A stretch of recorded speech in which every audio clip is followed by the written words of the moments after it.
Coming up on Eagle Vision News, we'll talk about this year's biggest Emmy winners.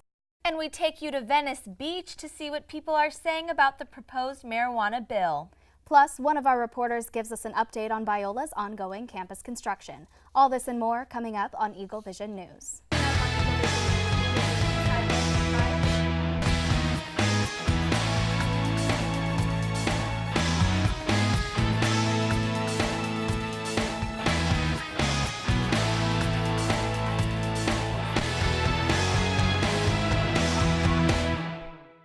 Hello, this is Eagle Vision News, and we're your anchors. I'm Brooke Carlucci. And I'm Jensen. Welcome to the first fall episode of Eagle Vision. Our top stories tonight.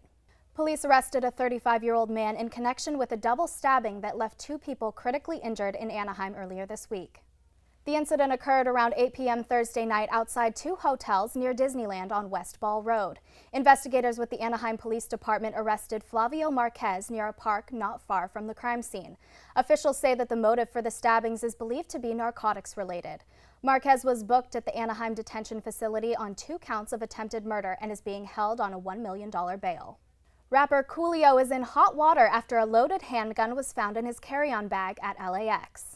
Authorities say Coolio was one of 2 people arrested at LAX on suspicion of possessing a firearm. Airport police say they responded to Terminal 3 for a report on a prohibited item that was found during a TSA screening.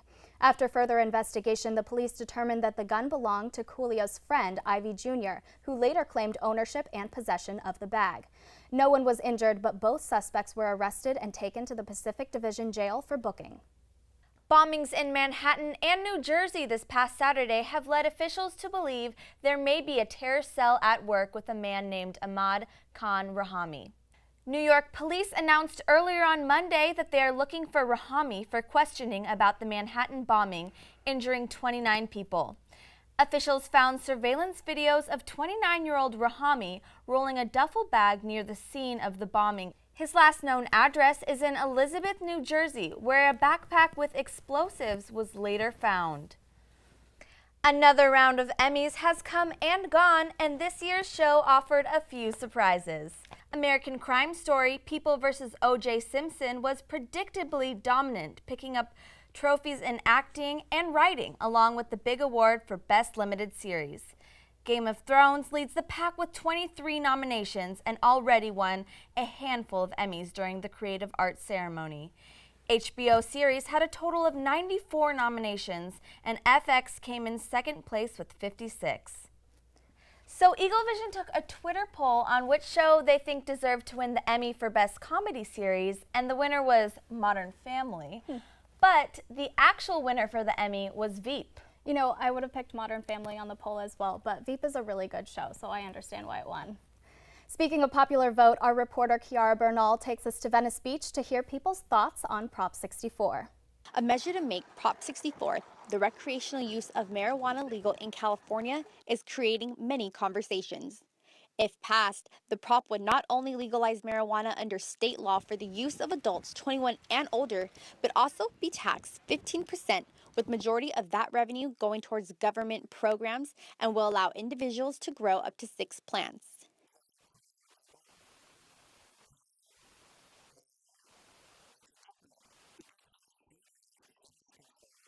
Many people who are in support of the legalization say that it is about time this becomes passed.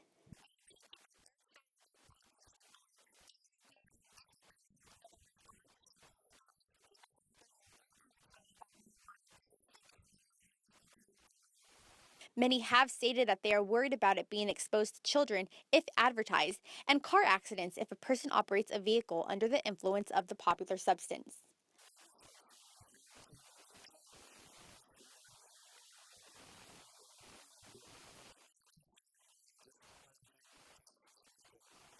Although there is no guarantee that the state will vote to legalize marijuana, there are currently over 70% of Californians who are in support.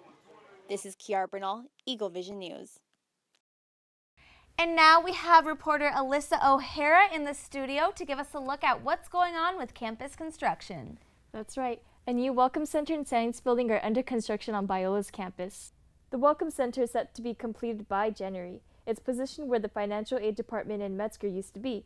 The Science Building, which started construction last semester, is on track for a temporary certificate of occupancy in October of 2017.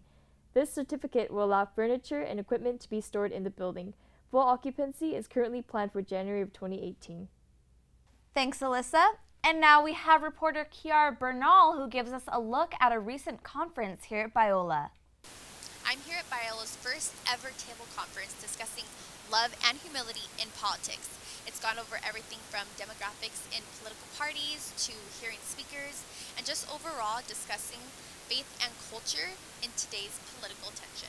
Students, faculty, and attendees split up into main and breakout sessions at Calvary Chapel and listened to many different speakers talk about topics ranging from speaking on political issues and approaching how to treat others with different viewpoints.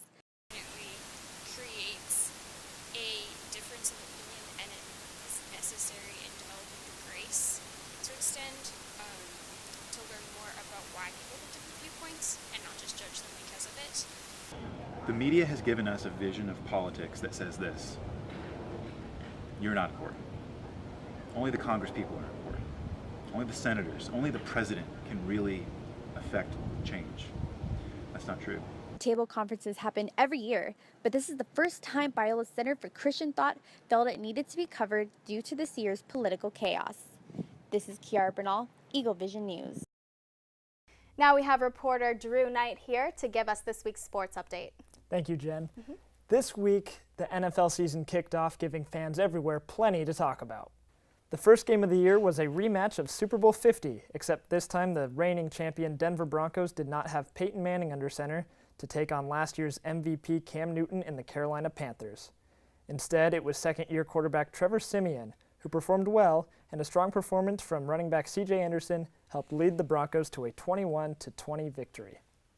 Elsewhere in the NFL, the New England Patriots began their season on the road against the Arizona Cardinals in a matchup between two teams that lost their respective championship games last year. Jimmy Garoppolo started at quarterback for the Patriots in the place of suspended Tom Brady and impressed many people. Cardinals receiver Larry Fitzgerald scored 2 touchdowns, including the 100th of his career, but the Patriots battled and won 23-21. Thanks, Drew. Well, we had some cloudy weather here in California, and we have Josh Clausen in the Weather Center to give us a forecast for the upcoming week. Josh? Thank you, Jen and Brooke. Today we have something special for you, a rare and special treat, because I actually get to talk about some real Los Angeles weather. Talking about saying 80 degrees and sunny for the past 4 years in a row started to make me feel a bit obsolete. This is Los Angeles today. Not a single sun ray, meaning all of the gingers can come out and play. Rhyming master. Put that one on my resume. Let's take a look at our current conditions. This was the weather today. Pretty chilly in the morning, went up in the afternoon, and back down again in the evening. I'm going to open up a window tonight. Let's get on the radar action right here. We have some serious precipitation going on right there. If we multiply that times a 9-digit number, we might just be able to fix our drought problem. Let's take a look at the 7-day forecast. Look at that here. We have a wall of warmth throughout most of the week. We dip down a little bit on Thursday and Friday, but it is predominantly warm. So if you're into that beach thing and want the summer to continue on for a little bit longer, you're in luck. Me, I'm kind of struggling because the heat gives me a rash. Well, that is all. That is your weather forecast for today and my bodily functions affected by the weather. God bless you and good night. I love you. Back to Jen and Brooke. Thanks, Josh. Well, that's all we have for you this week, but join us next week for an inside look into the LA County Fair. And we'll give you the latest updates on the new iPhone 7. Don't forget to subscribe to our YouTube channel and follow us on Instagram at Biola EV. Thanks for joining us, and we'll see you next week.